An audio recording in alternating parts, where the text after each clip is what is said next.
오늘 우리에게 주시는 하나님의 말씀을 같이 읽겠습니다. 창세기 4장 1절부터 15절 말씀입니다. 아담이 자기 아내 하와와 동침하니 아내가 임신하여 가인을 낳았다. 하와가 말하였다. 주님의 도우심으로 내가 남자아이를 얻었다. 하와는 또 가인의 아우 아벨을 낳았다. 아벨은 양을 치는 목자가 되고 가인은 밭을 가는 농부가 되었다. 세월이 지난 뒤에 가인은 땅에서 거둔 곡식을 주님께 제물로 바치고 아벨은 양떼 가운데서 맛배의 기름기를 바쳤다.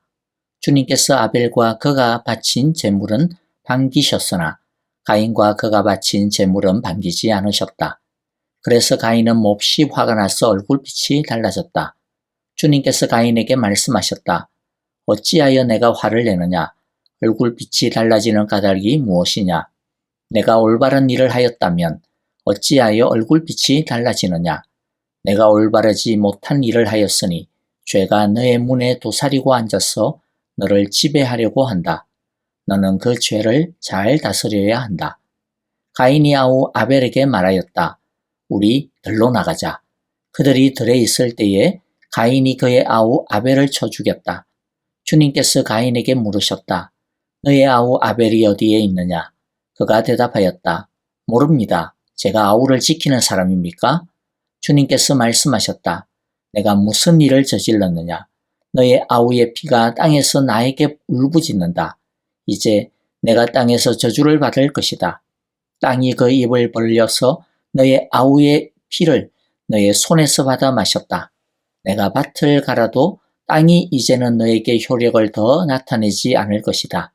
너는 이 땅 위에서 쉬지도 못하고 떠돌아다니게 될 것이다. 가인이 주님께 말씀드렸다.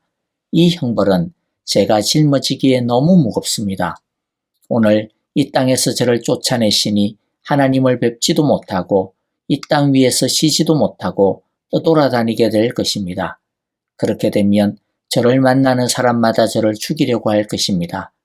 주님께서 그에게 말씀하셨다. 그렇지 않다. 가인을 죽이는 자는 7갑질로 벌을 받을 것이다. 주님께서는 가인에게 표를 찍어 주셔서 어느 누가 그를 만나더라도 그를 죽이지 못하게 하셨다. 아멘.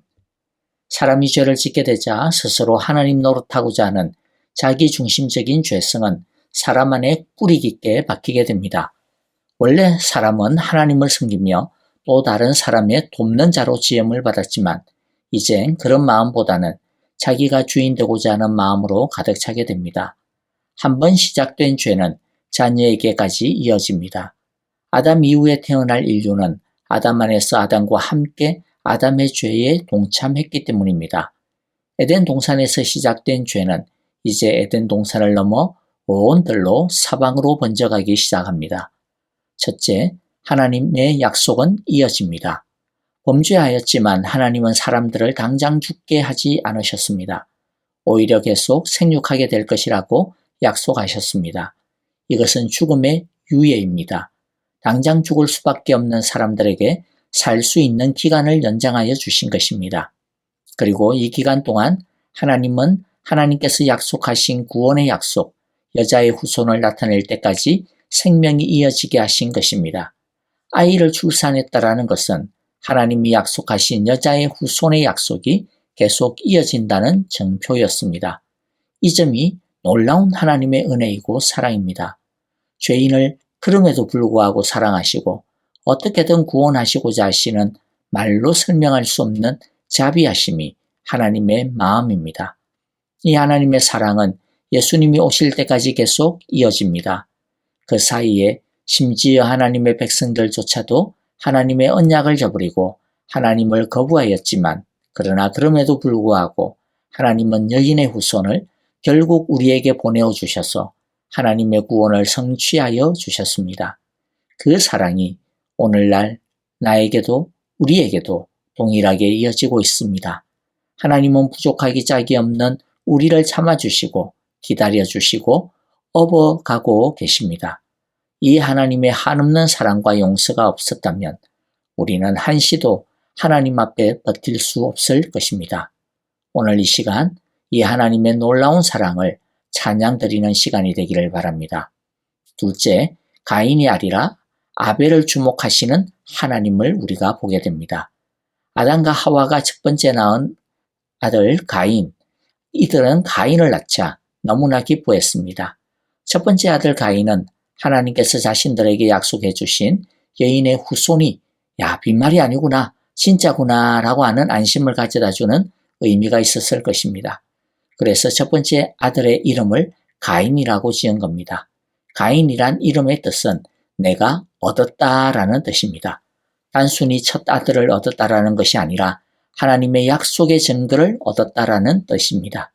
그런데 둘째 아들 아벨을 낳고 난 다음에는 이상하게 첫째 아들 때와는 분위기가 좀 다릅니다. 아벨이라고 하는 이름을 지었는데요. 근데 아벨이라고 하는 이름의 뜻은 덧없는 호흡 또는 허무라는 뜻입니다. 첫째 아들 낳았을 때의 기쁨과는 사뭇 분위기가 다르다라고 하는 것을 느끼게 됐죠. 아마도 아담과 하와가 기대하고 주목하는 아이는 첫째 아들 가인이었던 것 같습니다. 사실 두 사람의 직업도 상당히 의미심장한데요. 가인은 밭농사를 하는 사람이었습니다. 이것은 오늘날 우리의 관점에서 보면 별로 이게 중요한가라고 생각이 될지 모르겠는데요. 그런데 인류의 문명 발달 역사를 보면 밭농사를 짓는 것, 즉 농사를 시작했다라고 하는 것은요. 더 이상 떠돌이 방랑 생활을 하지 않고 한 곳에 정착하며 도시 생활을 할 수 있게 되었다. 문명이 시작될 수 있는 기초가 생겼다라고 하는 것을 뜻합니다.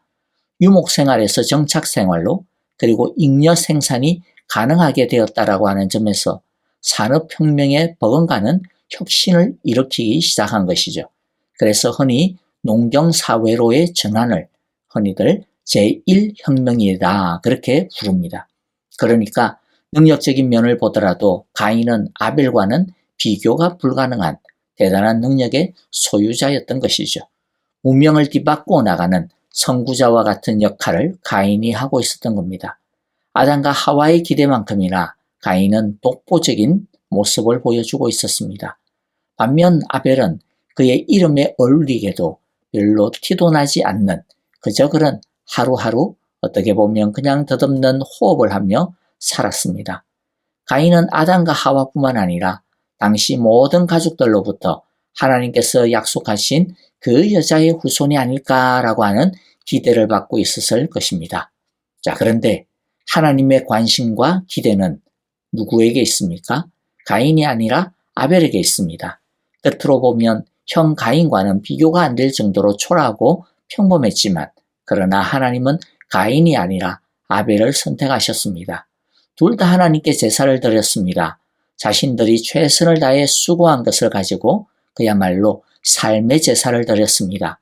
이들이 드린 제물에는 사실은 아무런 차이가 없습니다. 어떤 사람들은 하나님께서 원하시는 제사는 짐승의 피의 제사인데 가인은 그걸 무시하고 곡식으로 제사를 드렸기 때문에 하나님께서 원하시는 제사가 아니었기 때문에 그래서 하나님이 받으시지 않았다라고 하는데요. 그런데 피의 제사는 사실 나중에 모세 율법 이후에 제대로 세워지는 규정입니다. 그리고 율법에도 꼭 제사가 피의 제사만 있는 것은 아닙니다. 감사로 드리는 제사는 곡식으로 드리는 제사도 기름으로 드리는 제사도 있었습니다. 그리고 아벨의 제사를 보더라도요. 속죄를 위한 피의 제사라고 하는 말씀이 없죠. 4절에 보면 피를 드린 것이 아니라 기름기를 바쳤다라고 합니다. 그러니까 하나님께서 가인의 제사는 받지 않으시고 아벨의 제사를 받으신 그 이유가 짐승의 피를 드리느냐 아니냐 그것과는 상관이 없다라고 하는 것을 우리가 볼 수가 있습니다. 즉 제물이나 제사 방식이 문제가 아니라는 것입니다. 그러면 뭐가 문제였을까요? 성경을 보면 그것은 제물이나 제사의 방식의 잘잘못 때문이 아니라 제사를 드리는 사람의 문제라고 하는 것을 우리가 볼 수가 있습니다. 히브리서 11장 4절을 보면요. 믿음으로 아벨은 가인보다 더 나은 제사를 하나님께 드렸습니다. 하나님께서는 아벨이 믿음으로 드린 제물을 기꺼이 받으시고 그를 의로운 사람으로 인정해 주셨습니다. 그는 죽었지만 지금도 여전히 말을 하고 있습니다. 현대인의 성경으로 읽었었는데요. 자, 하나님께서 아벨의 제사를 기꺼이 받으시고 그를 의로운 사람으로 인정해 주신 이유가 뭐라고요? 가인과 아벨을 가르는 결정적인 차이가 뭐라고요? 믿음입니다. 아벨은 믿음으로 하나님께 예배했지만 가인은 하나님을 예배하고 제물을 드리기는 했지만 믿음이 없었다라는 것입니다. 그러면 가인이 믿음이 없다라고 하는 것을 어떻게 알 수가 있습니까? 첫째는요, 우리가 성경을 보면 가인은 철저하게 자기 중심적이라고 하는 것을 우리가 볼 수가 있습니다. 예를 들어 5절과 같은 경우 보면 가인은 하나님이 아벨의 제사만 받고 자신의 제사를 받지 않자 그 마음에 끓어오르는 분노를 갖다가 주체를 못해가지고 얼굴이 그야말로 울그락물그락 얼굴빛이 달라져 버리고 말았습니다. 가인은 하나님은 자신을 받아주셔야 한다라고 하는 자기의가 가득 차 있었던 거죠. 그래서 자신이 인정을 받지 못하고 자신이 아벨보다도 뒤처진다라고 하는 평가를 받았을 때 그 분노를 견디지 못하고 발산하고 만 것입니다. 가인이 진짜 믿음을 가지고 예배를 드렸다면 하나님이 어떻게 인정하시든 평가하시든 하나님의 주권을 인정하고 높여드리는 것이 정상적이었을 것입니다. 하나님께서 자신의 제사를 받지 않는 것에 대해 분노할 것이 아니라 도리어 하나님을 기쁘시게 해드리지 못한 자신을 돌아보고 반성하고 회개하고 하나님께 믿음을 달라고 기도하고 엎드리는 것이 정상적이었을 것입니다. 그러나 가인은 하나님조차도 지금 인정하지 않고 있는 겁니다. 가인이 아벨을 죽인 것은 아벨을 죽인 것이 아니라 사실은 하나님을 죽인 것이나 마찬가지인 것이죠. 또 가인은 하나님의 말씀에 순종치 않는 것을 볼 수가 있습니다. 그것이 가인이 어떤 사람임을 보여주는 증거가 됩니다. 자신의 재물을 반기지 않는 것을 보자 가인은 얼굴빛이 달라졌죠. 그리고 거기에 대해 하나님은 가인에게 이렇게 말씀합니다. 7절인데요. 내가 올바른 일을 하였더라면 어찌하여 얼굴빛이 달라지느냐. 내가 올바르지 못한 일을 하였으니 죄가 너의 문에 도사리고 앉아서 너를 지배하려고 한다. 너는 그 죄를 잘 다스려야 한다. 자, 여기서도 보면 왜 하나님이 가인의 제물을 받지 않으셨는지를 보게 됩니다. 올바르지 못한 일을 하였다라는 것이죠. 그래서 그런 믿음 없이 드리는 제물을 하나님이 받지 않으신 것입니다. 그것을 통해 가인이 돌이키기를 원하신 것입니다. 하나님은 가인에게 말씀을 주셔서 교훈하고 책망하고 바르게 하고 의로 교육하고 계신 것이죠. 그러나 가인은 어떻게 합니까? 하나님의 말씀을 듣고도 무시했습니다. 듣고도 자기 마음대로, 자기 감정대로, 자기 계획대로 일을 저지르고 말았습니다. 여러분, 우리가 하나님께 예배한다고 해서 다 같은 예배를 드리는 것이 아닙니다. 우리가 하나님을 섬긴다고 해서 다 하나님이 받아주시는 것이 아니라고 하는 것을 우리는 분명히 알아야 됩니다. 자기 중심적인 마음과 고집과 생각을 가지고 하나님을 예배하고 하나님의 말씀을 읽고 듣고 심지어 은혜 받고 감동하고 눈물 흘린다고 해서 그게 하나님이 받으시는 것이라고 착각하지 말아야 합니다. 진짜 믿음으로 예배하고 섬겨야만 하나님께서 받으십니다. 진짜 믿음이 무엇입니까? 말씀을 듣고 회개하고 돌이키는 것이 믿음으로 드리는 예배입니다. 아무리 자기 감정하고 맞지 않는다 하더라도 자기 분노를 죽이고 자기 감정을 죽이고 자기 생각을 죽이고 하나님이 말씀하시는 대로 따라서 순종하는 것이 진짜 믿음입니다. 여러분, 하나님의 말씀으로 우리 속에 분노의 감정과 미움의 감정과 교만의 감정과 자기 우월감의 감정을 잠재워야 됩니다. 몰라. 하나님은 그렇게 말씀해도 내 성질 나는 거 어떡해. 내 성질대로 할 거야. 말리지 마. 여러분, 그러면 우리는 우리의 원수 아벨을 죽이는 것이 아니고요. 하나님을 죽이는 것임을 아셔야 됩니다. 우리 속에 찾아오는 이 미움과 분노는 무엇 때문에 생기는 것입니까? 자기 중심성 때문입니다. 하나님은 우리 안에 있는 이 자기 중심성을 잘 다스리라고 말씀을 주십니다. 우리가 매일마다 받는 하나님의 말씀으로 우리 마음 문 앞에 도사리고 있는 이 자기 중심이라고 하는 이 죄를 다스려야 할 것입니다. 셋째, 끔찍한 살인을 저지른 가인에게 하나님은 심판과 더불어 은혜도 주십니다. 12절 보면 내가 밭을 갈아도 땅이 이제는 너에게 효력을 더 나타내지 않을 것이다. 너는 이 땅 위에서 쉬지도 못하고 떠돌아다니게 될 것이다. 자, 가인에게 내린 벌을 요약하자면 세 가지네요.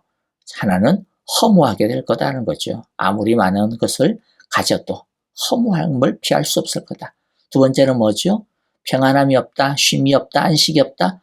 즉 불안함에 사로잡혀 살게 될 것이다. 세 번째는 뭡니까? 떠돌아다니게 될 거다. 방황하는 인생입니다. 어떻습니까? 이것들은 우리들이 살면서 어떻게 보면 날마다 겪는 우리 인생의 고통이 아닙니까? 자기 중심성을 버리지 못할 때 우리들도 가인과 똑같은 고통을 당하게 되는 것이죠. 그리고 하나님은 가인을 더 깊은 저주와 버림이 있는 땅으로 쫓아내십니다. 이 벌에 대해 가인은 너무 중하다라고 하나님께 호소합니다. 그러자 하나님은 가인에게조차도 은혜를 베푸십니다.